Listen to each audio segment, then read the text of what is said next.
Hi, welcome to my YouTube channel. My name is Denison, your billionaire farmer.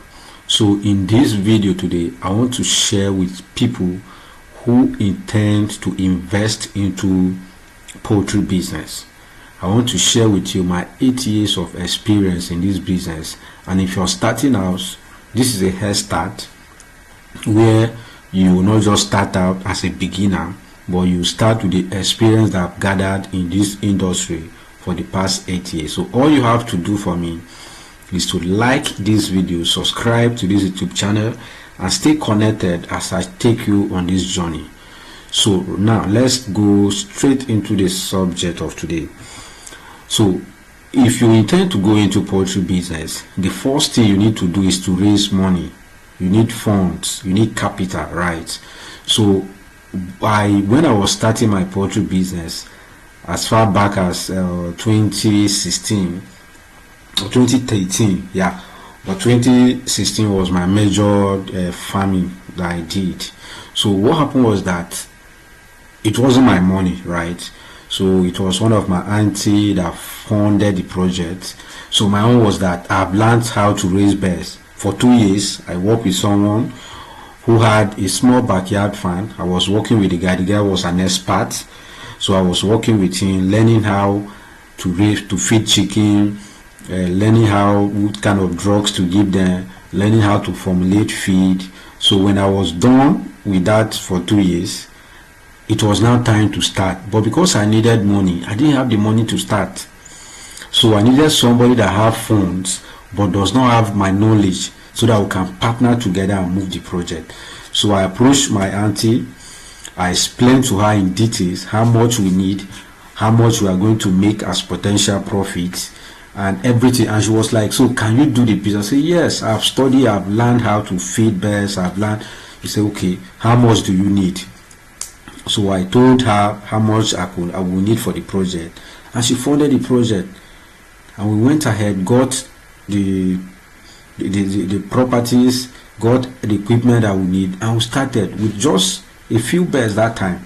So when we did the first cycle, it came out where we increase, we keep increasing, and then the farm became so big that I was now having my own personal farm.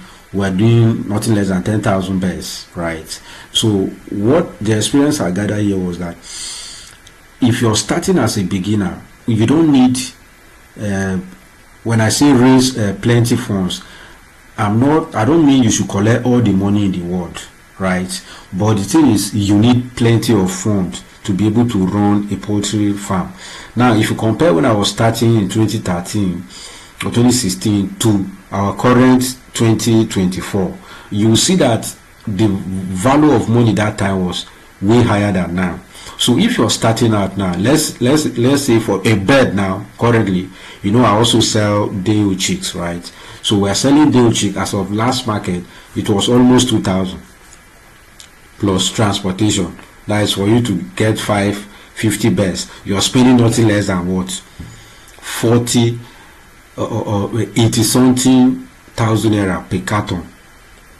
So how many birds are you going to raise? If you're going to raise 150 birds, you can imagine how much you need.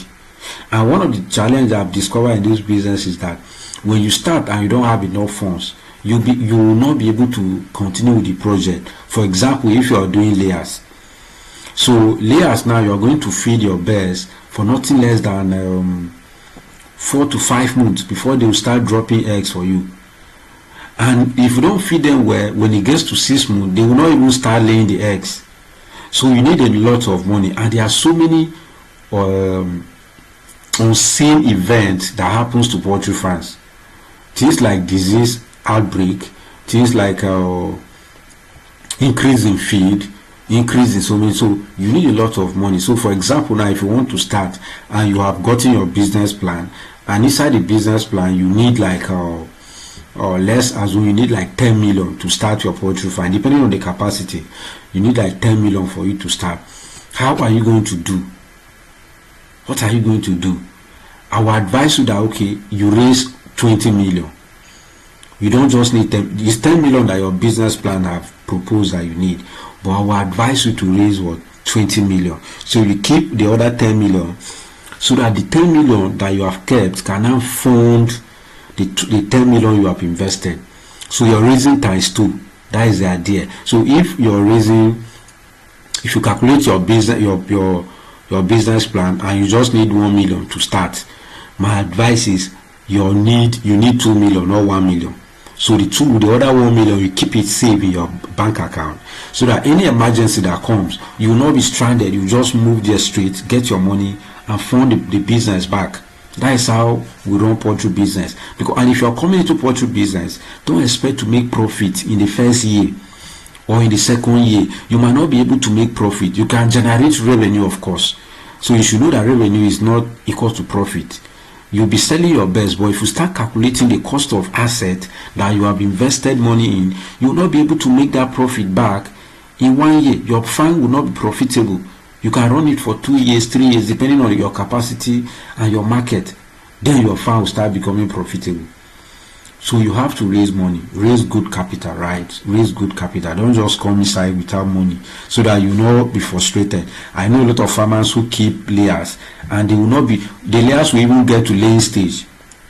Then maybe they don't have money to feed birds now. They will start selling them out, because if you don't feed them, they will die, right? So instead of them to raise enough money and keep extra reserve, so that in case of maybe increase in price, maybe based on your business plan, you have budgeted 2 million for feed that can take your birds from week 1 to week 6, or from month 1 to month 6. Then along the line, you discover that the feed are finished, and then going to back to the market, you were buying a bag of feed for 50,000, but now the bag of feed is 80,000. How are you going to do? You will not start begging for money. So you already have a reserve that you can pick and fund back the project. So that is the reason why I advise that you raise a lot of money. I did not know all of this when I was starting, and I did that mistake. And when issues come, it was very difficult for me, because I didn't have reserve. I didn't raise enough money, right? So you have to do it. Now, second is you go for practical training. Practical training. Not just watching videos on YouTube like this. They will help you, but they are not just, or like many people, if you see me now, I hardly do videos on farm, because based on my experience, my 8 years experience in this industry, I have learned that many of the videos people make and upload online are not even what you need. What you need is for you to gain a very thorough knowledge of the business. So if I just upload the videos of my birds and you don't know the mathematical aspect of this business, you will not be able to make anything out of it. You can't make anything out of it that way. So if, for example, you want to invest in layers production, the first thing I will advise you to do is that, yes, I put raising of fund first, but this is the first one. Go for practical knowledge. Go and learn. You can buy my ebook. I have an ebook on broilers production, but that is not all that you need. That is not all that you need. I have an ebook on layers production, but that is not all that you need. That will just give you head knowledge. But when you go to a farm, you stay in the farm and work in the farm. See how birds are being fed. See how they work. You study the birds. You observe them. The level of knowledge you're going to get, bro, you will not be able to see it in the book. You can't see it. Remember when we were in secondary school, when we were maybe I think JSS1 or JSS2, and in science subjects, we'll go to a lab for practical.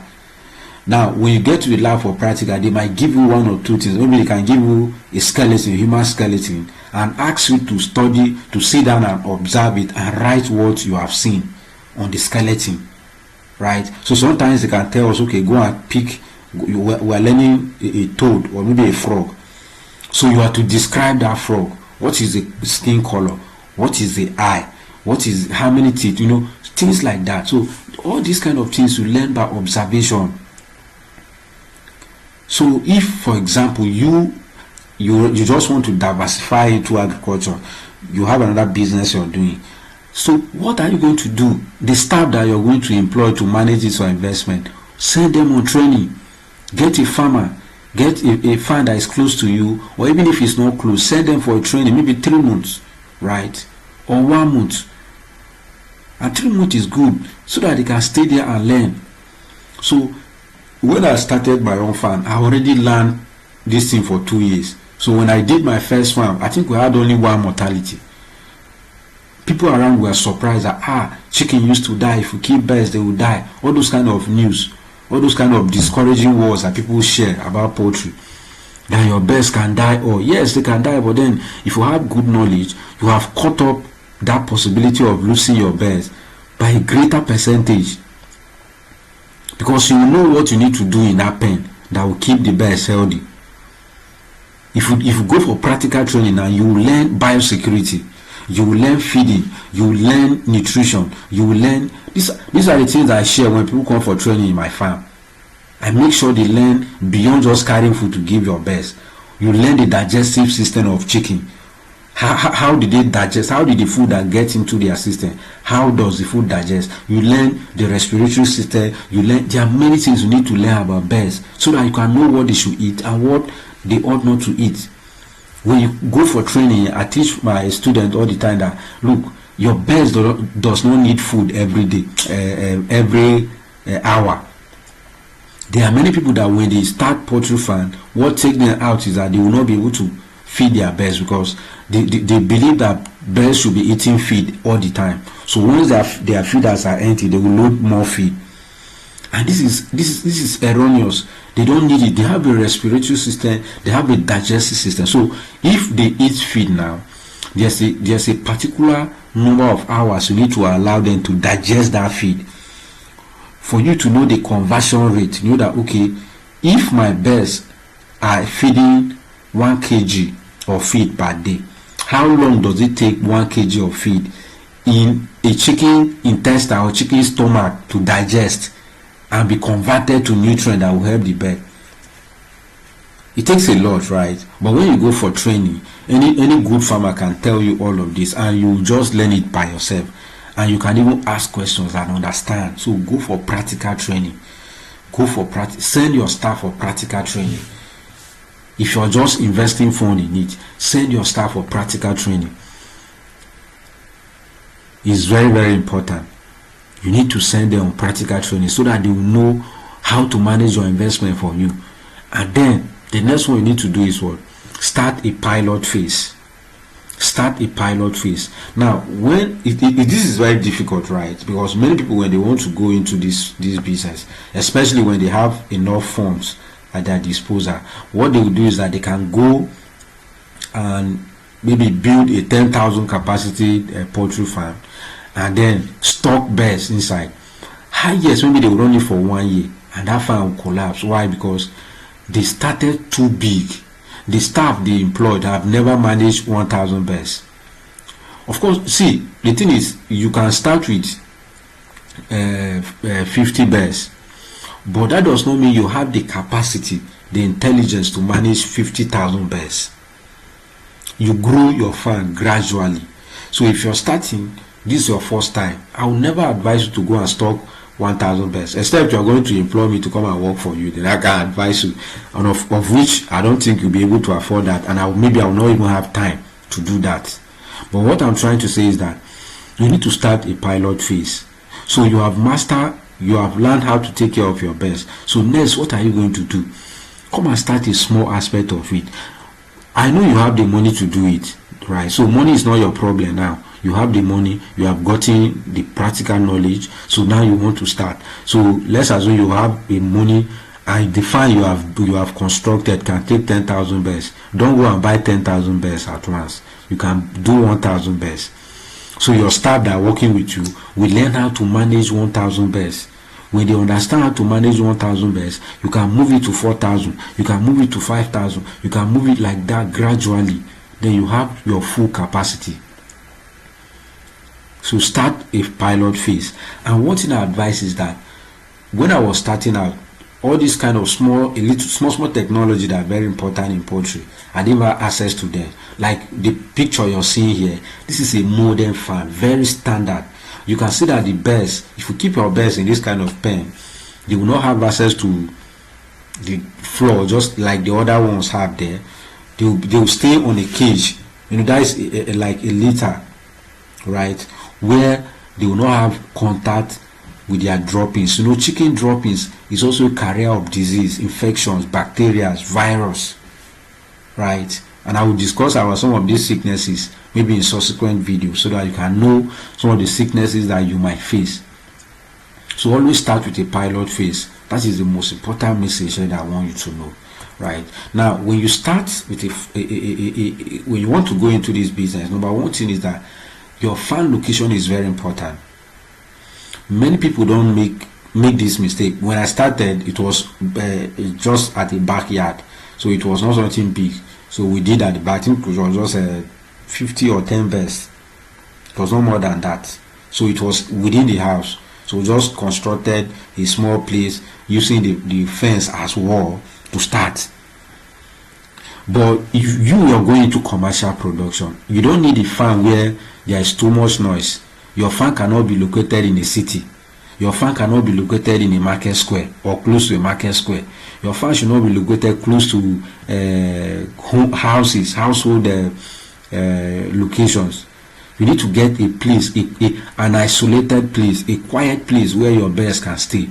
Now, the reason for this is that when your birds are located, their chicken droppings bring out offensive odor. That is number one.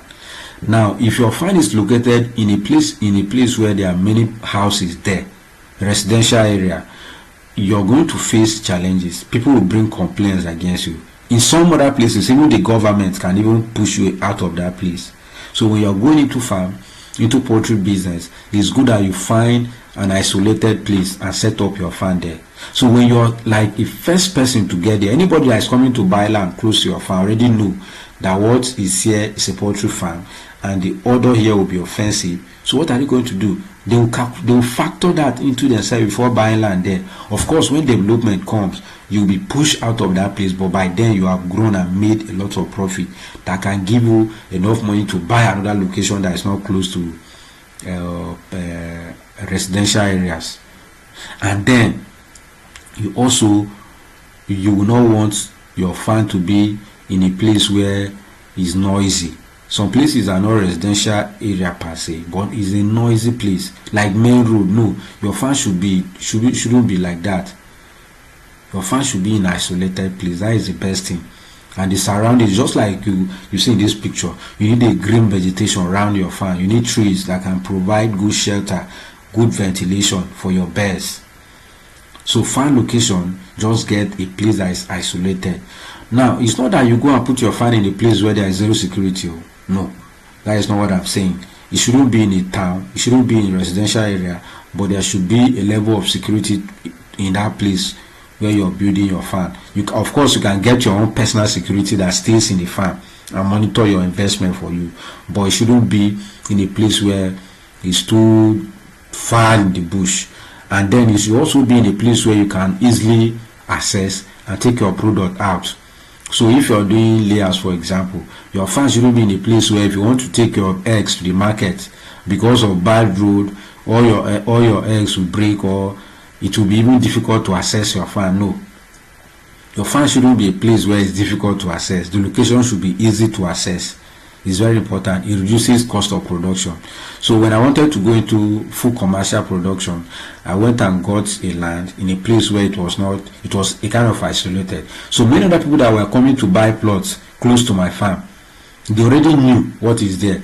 The owners of some of those plots would come to me and say, hey, Oga, come and buy this one we are selling. Because I knew that they would definitely sell those lands to me because I'm there. I needed the land, but they say no. So I said, okay, no problem. When people come and see that, there's a poultry farm, there's a factory here, the noise from the factory, the odor from the pen, they will now move. So I ended up buying extra land to add to the one that I already have, so that I will have enough space to be able to do what I'm doing inside. So your farm location, get the right place. Get the right place. So next is what? Hire professional. So let's assume you can't go into managing the farm by yourself. There are people that you need. One, you need a vet doctor. You need a farm manager. These two key roles that you need in your farm. I don't encourage you to go and hire somebody that is learning. Don't just carry anybody and give the person farm manager. Farm manager is not something that a job that is reserved for your in-law, because maybe your younger brother just graduated and he's jobless. You not give him farm manager. No, this is a role that is very sensitive and You need a professional, somebody that have managed a farm before, not just a pro, somebody that have managed the farm. That is the kind of person you should get to be your farm manager, because there are certain things that the person will need to know, the person will need to do for your farm to become profitable and sustainable. Now, when it comes to vet doctor, don't just hire a vet doctor that someone that just had the title. At least some vet doctors that I know also have their own farm. These are the kind of people, because they know practically what you read in school and what you have observed. Like me now, there are many sicknesses, there are many things that I've known about birds that it's only vet doctors that should know. But because I've done this business for many years, I've learned them through experience, through observation. I have some of my staff in the farm that can cause sicknesses that even me, I don't know. My pen attendant, poultry attendants, they can know that this bird is sick, and they will know which drug they should buy, because their sickness has been treated by the vet doctor before, so they also learn. So these are the kind of people that you should get. Professionals, don't hire people that don't know.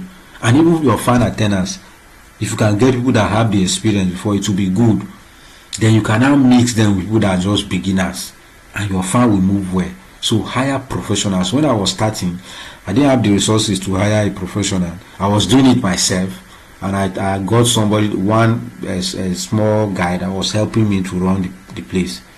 And even when I was not starting like a commercial one, the boys that I got, not that they knew it, I brought them in and trained them on how to take care of the birds, which is costly, right? So it is better that from day one, if you have the funds, hire people that have already worked in a poultry farm, hire people that have the experience before, so that you not spend time, because you too, you don't know. So if you now hire people that don't know too, you can imagine the disaster it will cost. I was able to hire people that were not knowledgeable, but because I know, I was able to train them, and they did well. At least they tried their best. But it's good to always go for professionals. Another one is produce according to market demand. This is a mistake that many beginners do. Because you heard that layers make money, you go and stock 30,000 layers in a community where they don't patronize eggs much. It's an error, and you have not factored in moving it to a bigger market. It's an error. So if your farm is located in an area that does not consume plenty of eggs, you can run that market research. What you're going to do is that you have to be calculative. Okay, so based on my market, I can only keep 6,000 broilers at a go. If I keep 30,000 broilers, they will not be able to buy within 6 weeks. These are the calculations that you need to do. So your market demand, or based on your and again, like for example, now you have gotten your farm location, you have done your research, and you see that the place is good. So you now start asking yourself, should I keep layers or should I keep broilers? Don't just go for the one you love. Go for the one that the market can buy quickly. Like now for broilers, there are some places where it sells more than eggs, and it gives more profit more than eggs. But then there are places where eggs move faster and they give more profit. So, but you have to know. Of course, you can do the two at once. If you have the experience and the resources to manage it, you can do it. But you have to produce according to market demand. So when I started my poultry farm, I discovered that broilers buy more. Layers also buy, but I don't have money to set up a layer farm. So I was doing broilers, and I would just do, and at that start, most times I shuffle, and I was doing seasonal. I would do it on Easter, I would do it on Salah, I would do it for Christmas. But after a while, when I got more knowledge, I was doing all year round.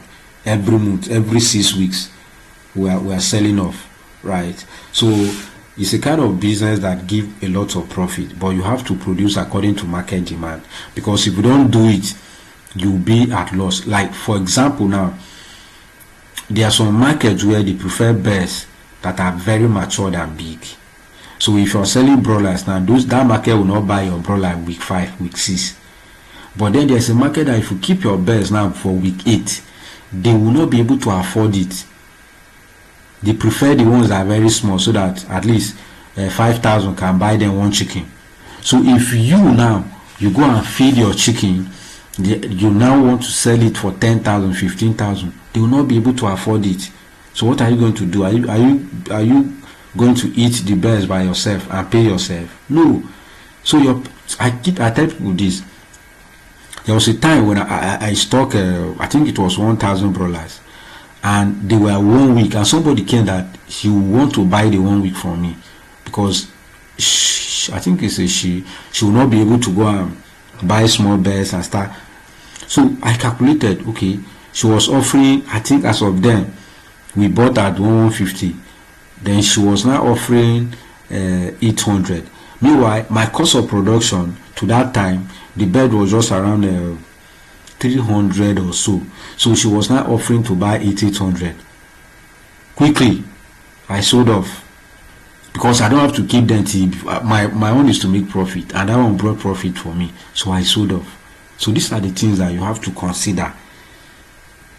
In this my 8 years of running this business, these are the things I've discovered that many people make mistakes of, which I myself have made a mistake of.